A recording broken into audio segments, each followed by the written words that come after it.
Bonjour à tous, c'est Pierre-Alexandre pour Technoïd. Aujourd'hui, on va faire le test du Oppo F1 Plus. Donc, on peut voir juste ici. Alors, le Oppo F1 Plus, c'est un peu le dernier téléphone de chez Oppo, donc la phablette, qui est aussi appelé R9 Plus. Alors, il a deux versions, il faut faire attention. Donc, il est disponible en Europe, déjà, premièrement, à un prix de 389 euros sur Amazon. Mais il est aussi disponible en Chine avec donc une autre version. En fait, celle qu'on a en Europe, elle est avec un processeur, un MT, enfin un Helio P10 ou un MT6755, donc le remplaçant du MT6753, donc quelque chose d'assez performant. Et on se retrouve en Chine avec un Snapdragon 652. Donc ce qui fait que c'est très différent et c'est même assez étrange d'avoir du Mediatek en Europe et du Snapdragon en Chine. Mais pourquoi pas? Ce qui importe surtout, c'est au niveau de l'expérience utilisateur. Donc ça, on verra ça au niveau de la surcouche. On peut voir en tout cas, comme vous pouvez le voir dans la comparaison que j'ai mis ou que je viens de mettre à l'instant, qu'il ressemble énormément à l'iPhone, autant dans le design que sur la surcouche qui, elle, est très... voilà, on sent que l'inspiration n'a pas été très très loin, c'est surtout plus de la copie que de l'inspiration. Et on va voir ça dans ce test.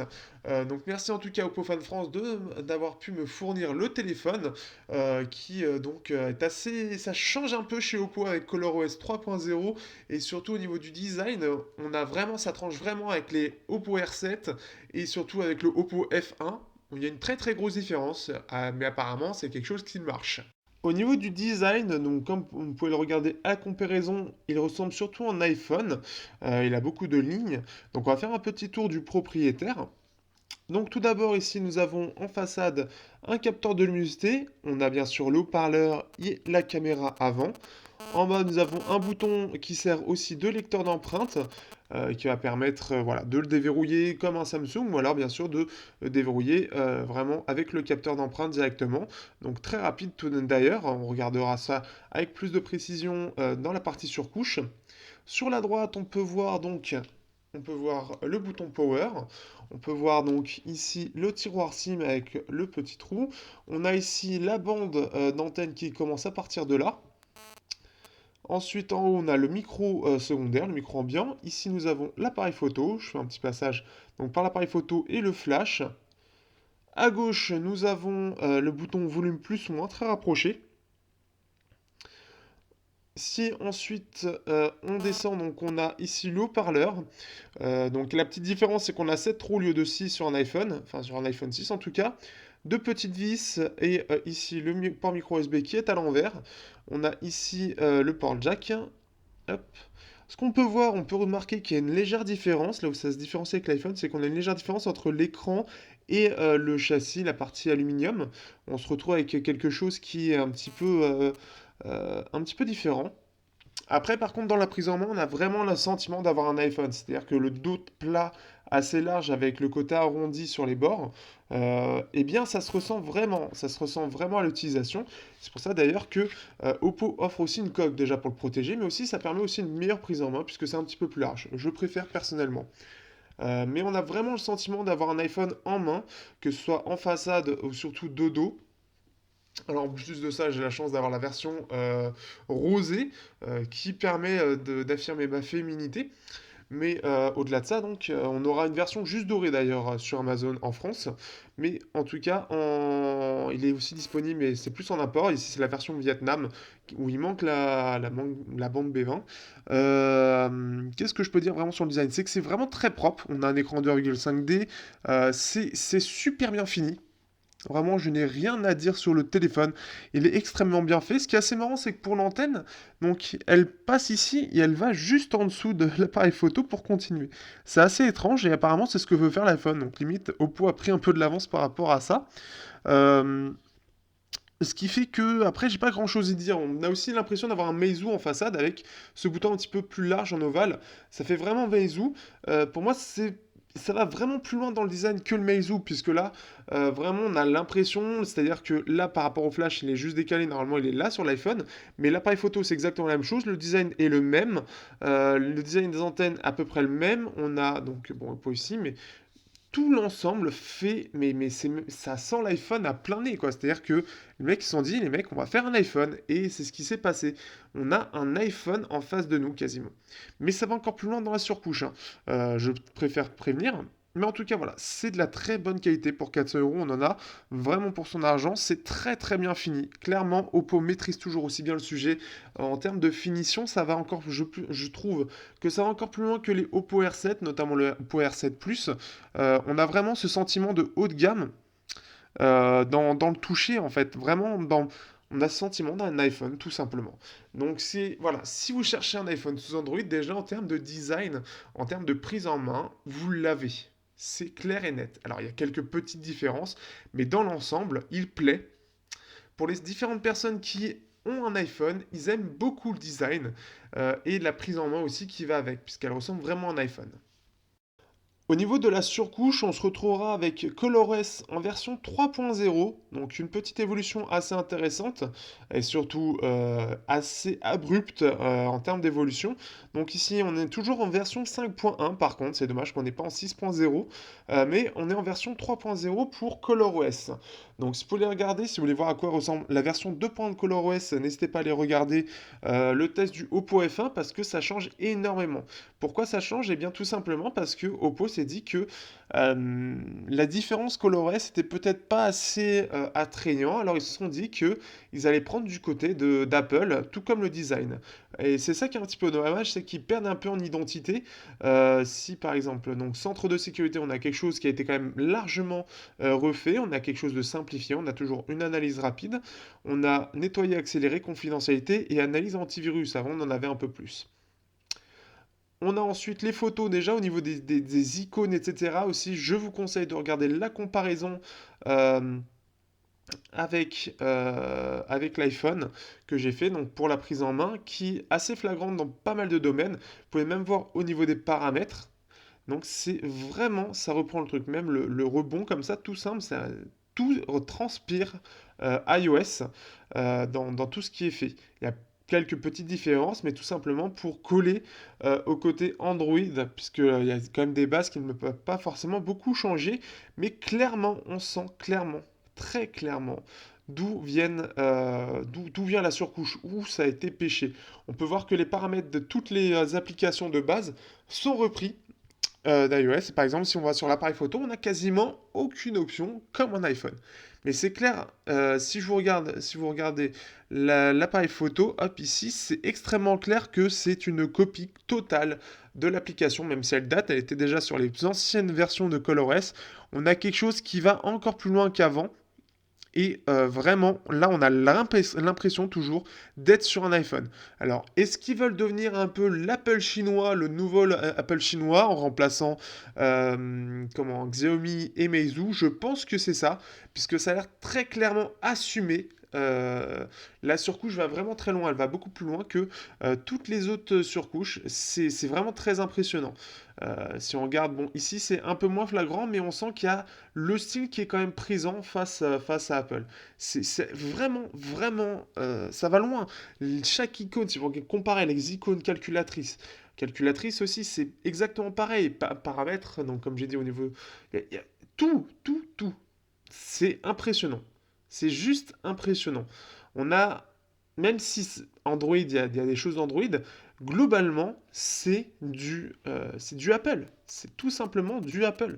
C'est c'est impressionnant. Donc, après, voilà, c'est là-dessus.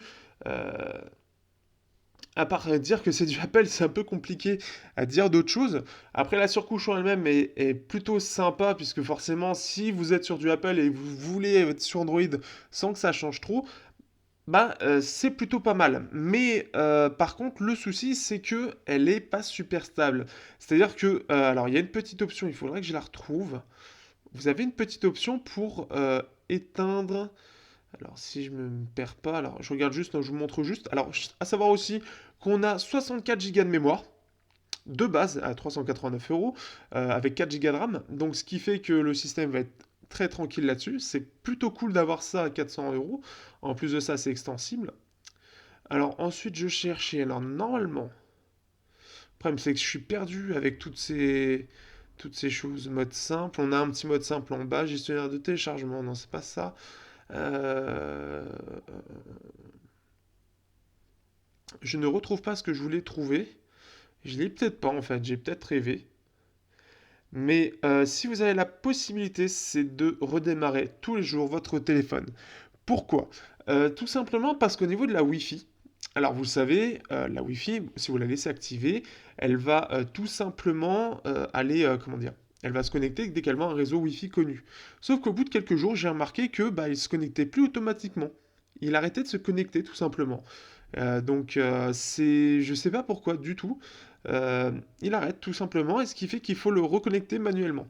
Il y a plusieurs choses qui vont pas. Alors si je retrouve, hop, si je retrouve au niveau des petits défauts, donc il y a tout d'abord ça, donc la RAM elle est aussi très agressive.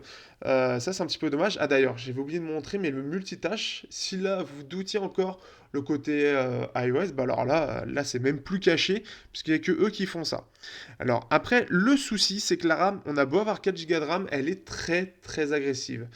Pourquoi? Tout simplement via par exemple Telegram. Telegram pour pouvoir avoir les notifications à peu près tout le temps, et c'est même pas le cas à long terme aussi. Au bout de quelques jours, le fait qu'on puisse le réactiver disparaît. Donc par exemple, vous avez des applications qui apparaissent ici. Donc par exemple, allez, je vais essayer de trouver Telegram. Telegram qui est tout en bas. Donc en fait, bloqué en arrière-plan, il faut optimiser un... Donc il faut le désactiver. De base, il est activé, il faut le désactiver pour avoir les notifications régulièrement. Donc Telegram, c'est comme WhatsApp, hein, pour ceux qui ne connaissent pas. C'est ce genre de choses. Donc Facebook et ça, par contre, ça marche à peu près bien. Mais clairement, on va avoir des soucis de notification au bout de quelques jours, même avec le fait qu'on le désactive, l'optimisation au niveau de l'application, le côté agressif.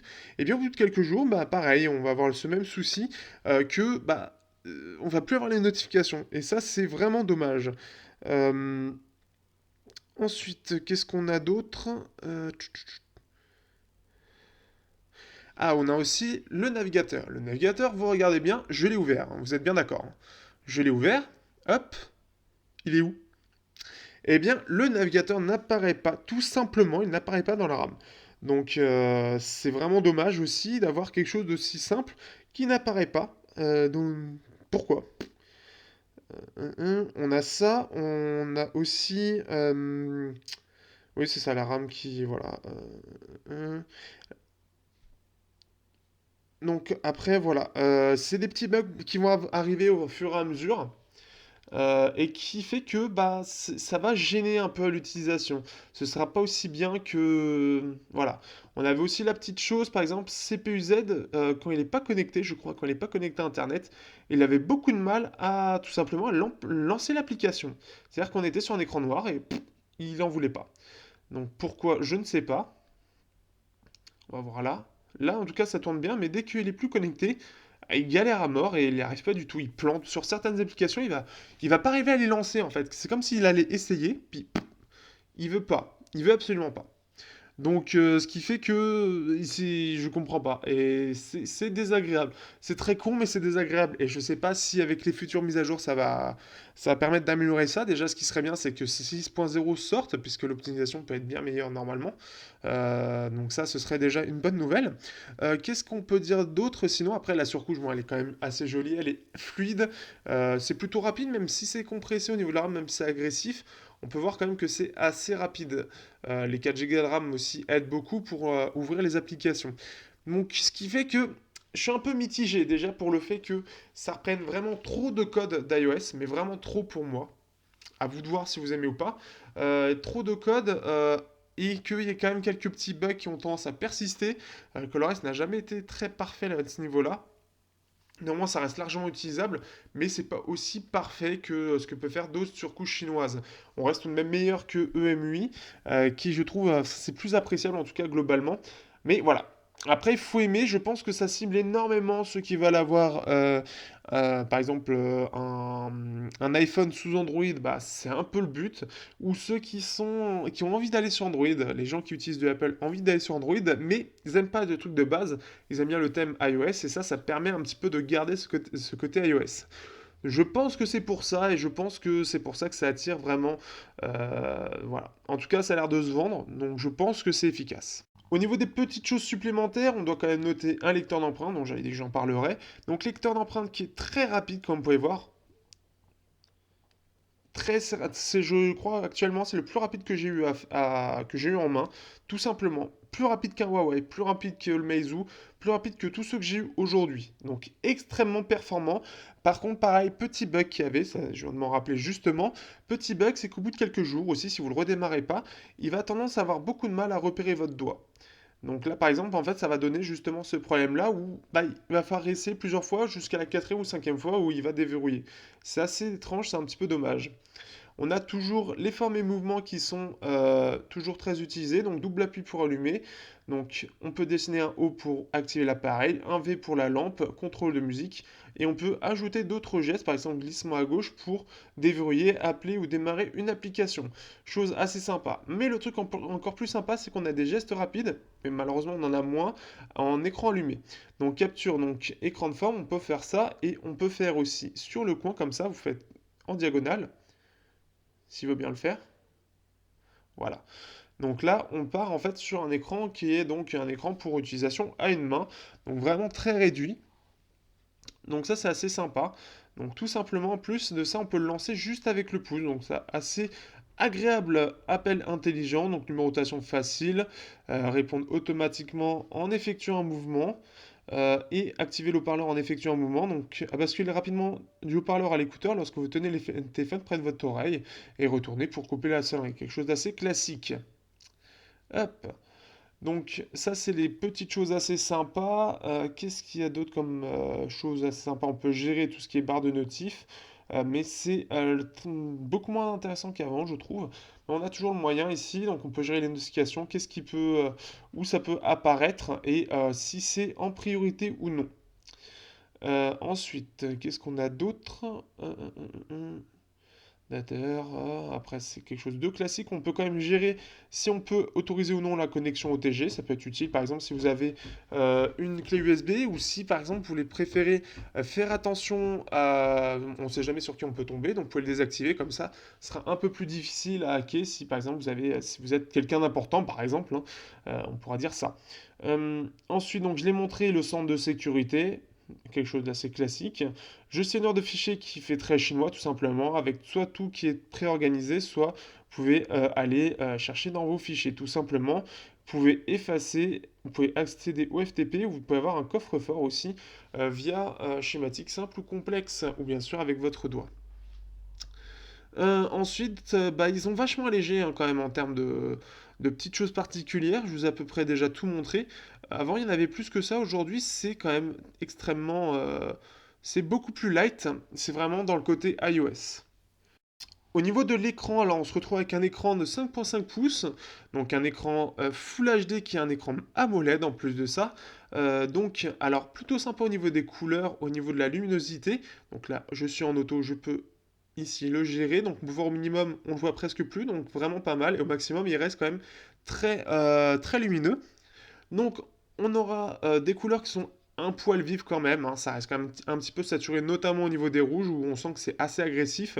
Mais ça reste quand même pas mal du tout au niveau des bleus, au niveau de l'ensemble des couleurs, ça reste très correct, juste un peu vif. Ça sent un petit peu pour le côté un petit peu, un côté un peu waouh.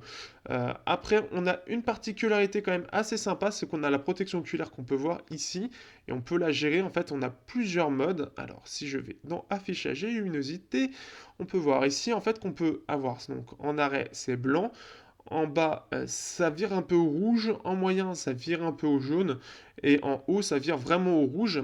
Et le rouge, en fait, là-dessus, c'est quand même très fort parce que le rouge a tendance un peu plus à être vraiment quand il faut que ce soit fort. Plus le rouge, ça permet de vraiment de reposer les yeux. Donc, soit si vous avez les yeux qui sont fatigués parce que vous êtes souvent devant un écran, soit quand vous êtes soit quand il est soir, ça permet à ce que les yeux aient moins de soucis, enfin vous avez moins de soucis pour vous endormir à cause de la lumière bleue. Donc ça, quelque chose de très sympathique quand même. Au niveau bien sûr hop, des angles de vue, on est sur quelque chose de très très bon aussi, donc ça n'a rien à dire par rapport à ça. Sinon après, bon, ce qui est un petit peu dommage, c'est que justement sur ce côté vif, un peu, on peut pas le régler du tout. Donc c'est un peu dommage. On pourra remarquer quand même que c'est un poil bleu au niveau des blancs. C'est un poil froid. Ça reste correct, mais pour ceux qui aiment quelque chose un petit peu plus chaud, il sera peut-être possible il faudra sûrement passer par l'écran, enfin la partie oculaire, mais c'est un peu dommage parce que ça vire carrément au rouge, ce sera peut-être un petit peu fort. Mais de base, c'est un peu froid quand même. Au niveau du son, on sera sur quelque chose de vraiment pas mal. On aura quelque chose de bonne qualité. Plutôt bien d'ailleurs pour du Oppo, les Oppo R, qui sont pas extraordinaires de ce point de vue. Donc ça, c'était pas génial, génial. Mais là, sur celui-là, et je pense que c'est grâce au processeur qui embarque quand même une bonne puce son, on a quelque chose de vraiment pas mal. Parce qu'avant, on était sur un Snapdragon 616, qui fait que c'était pas terrible. Ici, on a quelque chose qui de base est vraiment bon. En plus de ça, on peut améliorer donc le son rapidement avec. Donc, si on va dans. C'est chiant parce que en tonalité, hop, on va dans Dirac. De base, le Dirac HD est activé et c'est très bien comme ça. Moi, j'aime bien de base, le son est vraiment bon. Euh, ensuite, en ce qui concerne hop, le haut-parleur, on a on aura quelque chose de assez correct en termes de son et forcément les aigus vont prendre le pas sur les médiums et les basses seront quasiment absentes mais on les entend quand même. Donc ça reste encore, on a encore quelque chose de sympa là-dessus. Hop, non, non, non. Hop, si on va dans celui-là qui est assez,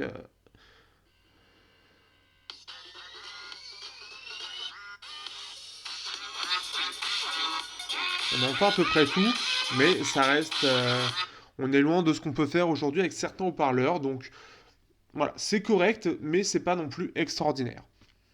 En termes de photos, donc il embarque en façade un appareil photo de 16 mégapixels, un IMX 298. Donc un appareil photo qui est pas trop mal, mais un peu capricieux. C'est ça qui est un peu dommage. C'est-à-dire qu'en termes de qualité pour un appareil à 400 euros, on a quelque chose qui est pas mal du tout. On est certes loin d'un LG G4, mais c'est plutôt pas mal. Mais par contre, ce qui est un petit peu dommage, c'est que par moment, il est capricieux. Un simple boîtier, donc un boîtier Prisme, je suis allé chez un collègue pour le tester, un simple boîtier Prisme pour le prendre en photo. Alors j'étais un petit peu à contre-jour, mais quand même, ça a été un calvaire pour arriver à avoir une photo à peu près nette. C'est assez incompréhensible. Là, on sent qu'il y a un espèce de flou, il manque un truc. Je saurais pas du tout l'expliquer, mais on a quelque chose qui est moyennement net, qui est assez flou, et pour qu'une raison, il n'arrive pas à faire le focus correctement, ou avec le flash, carrément, il brûle carrément le boîtier. Donc c'est vraiment très étrange, parce qu'au-delà de ça, il peut quand même avoir des choses assez correctes hein, en termes de photos. On est sur quelque chose de, oui, voilà, de correct. De toute façon, vous pouvez vous faire un avis avec toutes les photos qui sont là. Elles sont de toute façon uploadées sur Google Photos, donc ça vous permettra de vous faire un avis. Mais voilà, ça peut faire des bonnes photos, enfin, des photos vraiment correctes, mais le problème c'est que ça manque d'un truc. C'est correct, mais c'est pas extraordinaire en fait, parce que il a du mal un peu à faire le focus. Mais là, par exemple, on a une bonne photo, on a pas mal de détails, la luminosité est bonne, voilà, on est sur quelque chose de correct. Mais il y a, ça manque encore un petit peu. Il peut faire mieux. Je pense que c'est le logiciel parce que par exemple le focus, mais il était complètement à la ramasse. Si on regarde ici, voilà, là c'est flou. Je sais pas exactement ce que je visais, mais là il avait du mal à faire une photo nette.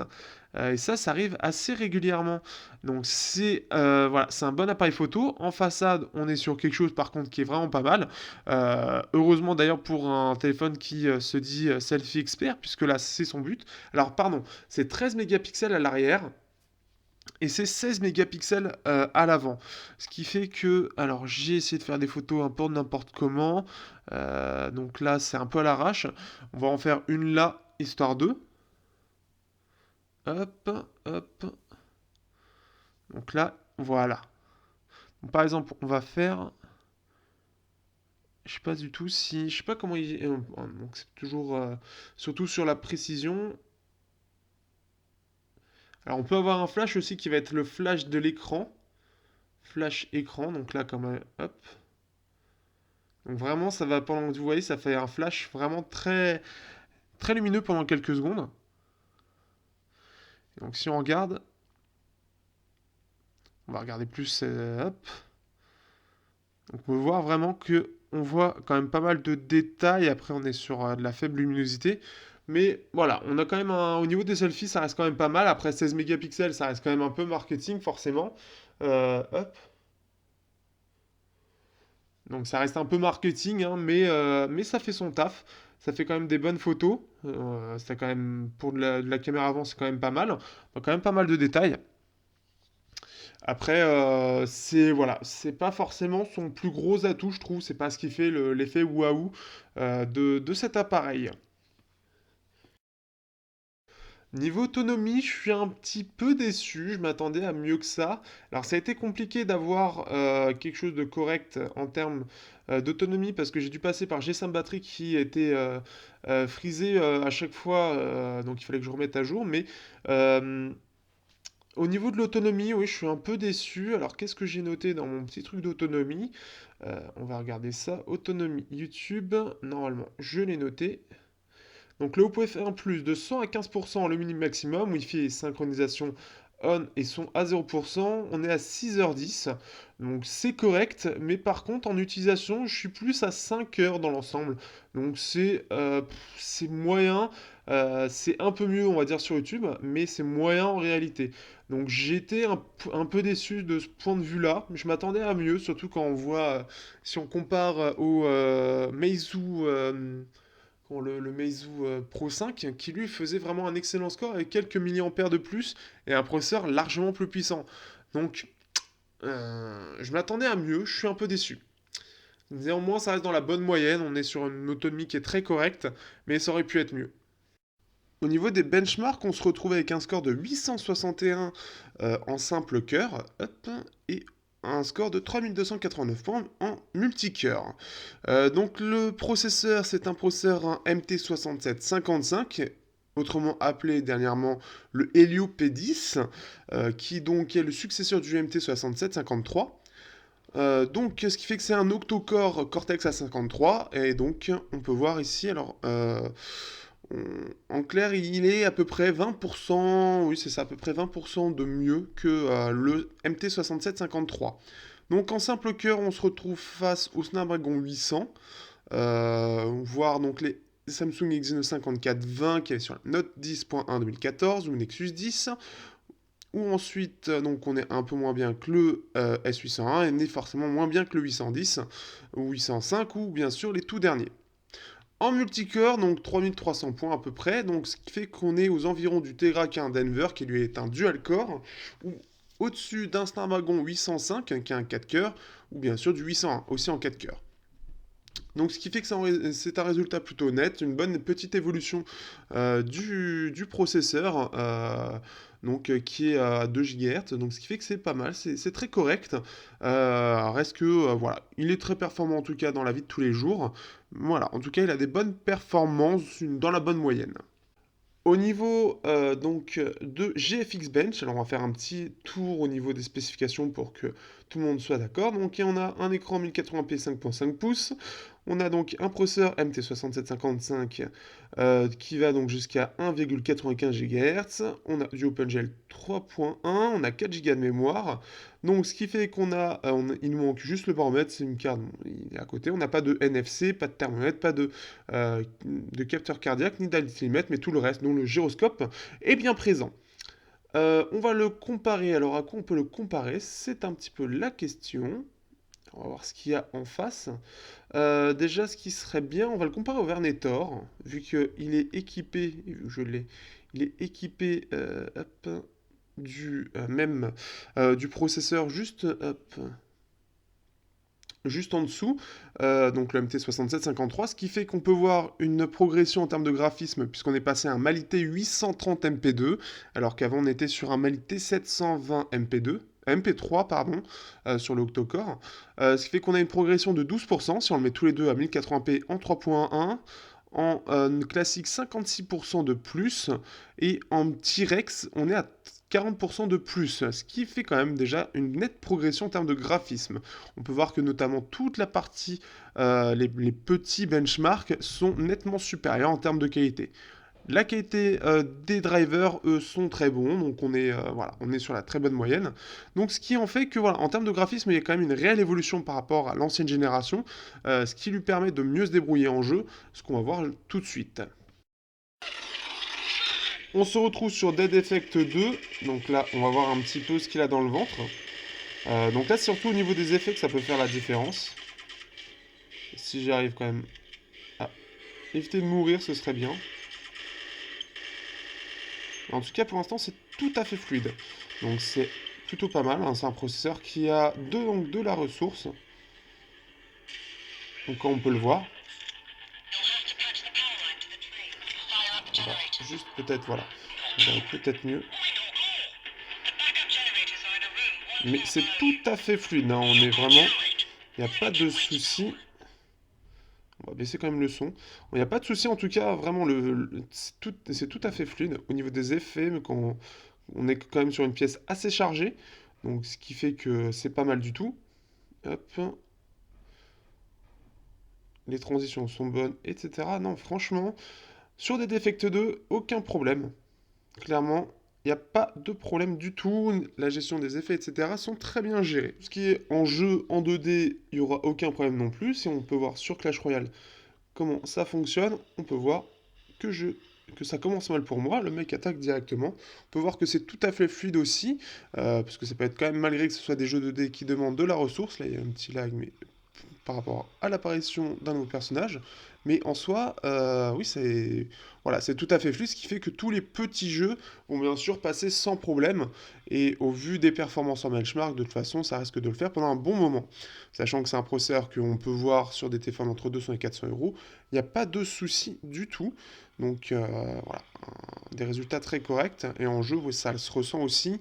Il n'y a pas de difficulté particulière. Donc on se retrouve sur Unkilled qui est un jeu qui est assez gourmand sur les dernières technologies. Donc c'est OpenGL 3.0 et 3.1 très certainement, je pourrais pas dire avec exactitude. Donc avec Unity.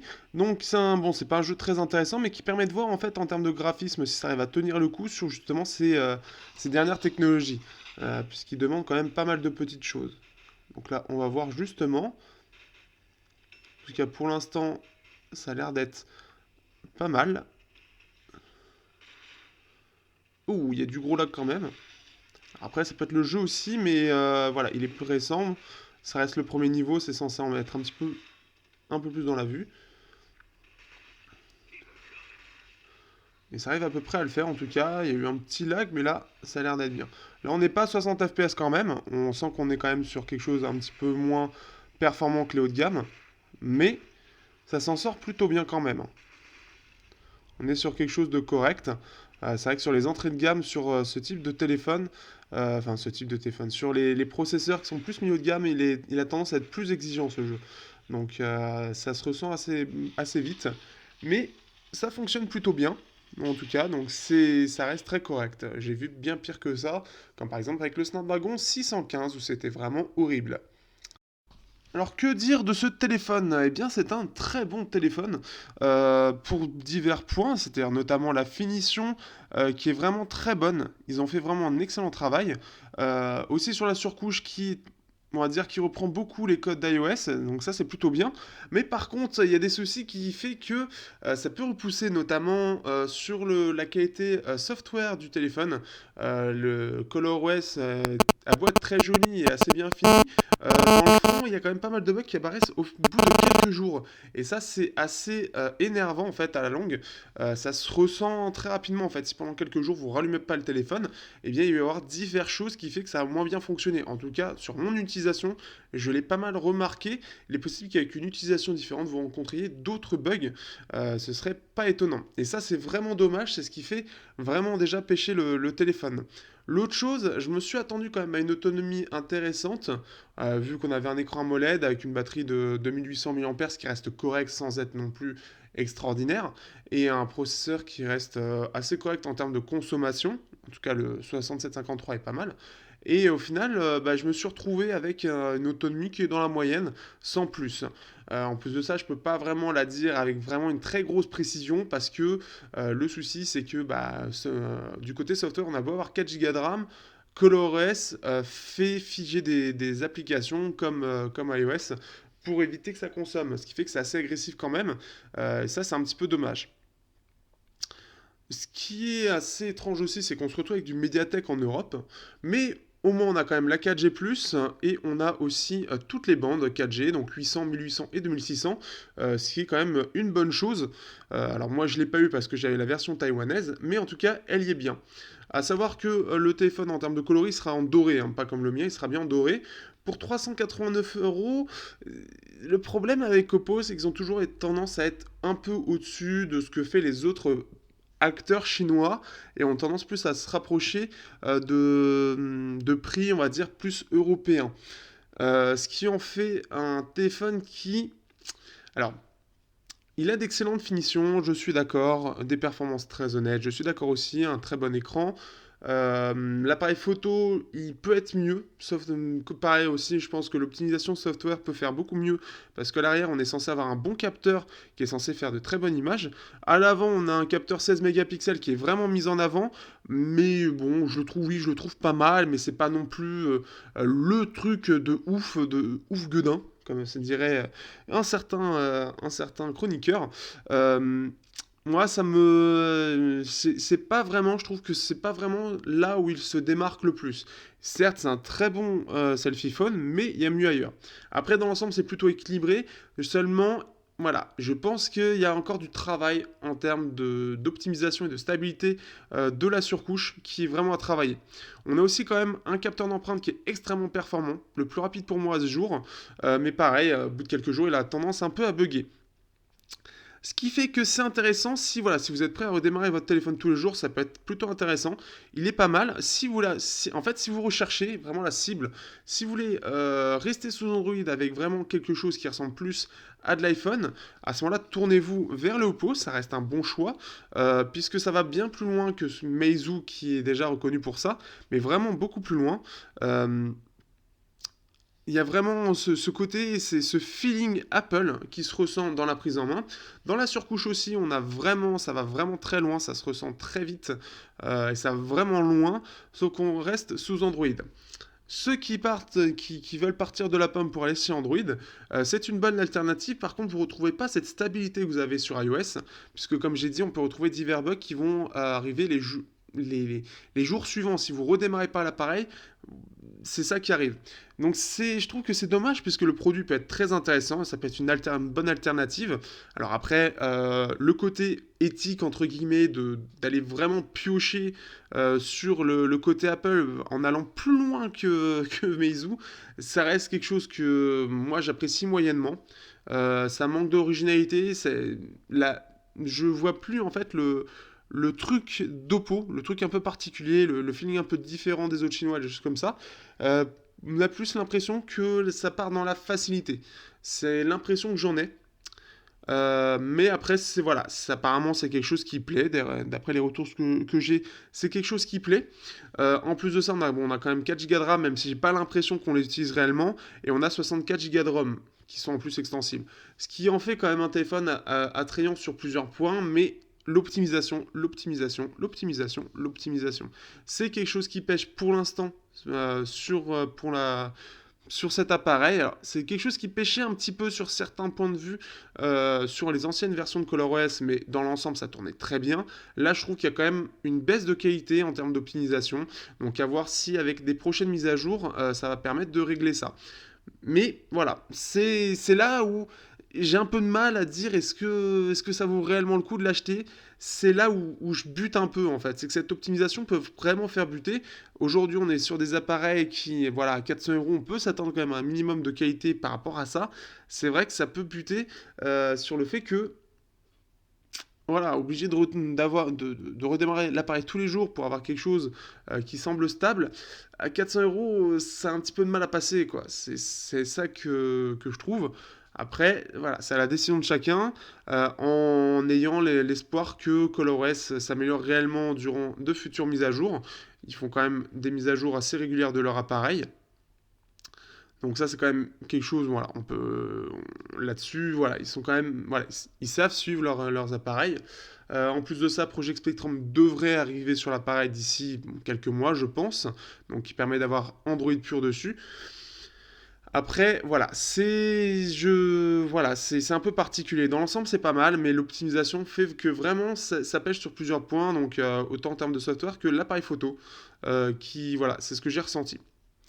N'hésitez pas à commenter par rapport à ça, vos impressions par rapport à cet appareil. Je suis assez curieux de savoir ce que vous en pensez, parce que ça reste quand même pour moi un produit particulier, beaucoup plus que les Meizu MX et Pro, qui ont senti la patte, mais ça gardait quand même sa propre signature. Là où on a l'impression, enfin voilà, moi j'ai l'impression que Oppo perd un peu sa signature, un peu son truc à lui, pour aller vraiment gratter du côté d'Apple. Et gratter, enfin, avec une pelle, quoi. Donc, voilà. C'est mon avis, mais je suis curieux de vos commentaires. Donc, n'hésitez pas, si vous êtes arrivé jusque-là, déjà, c'est pas mal du tout. N'hésitez pas à me partager votre avis par rapport à ça. Sur ce, à bientôt sur Technoid pour de prochains tests.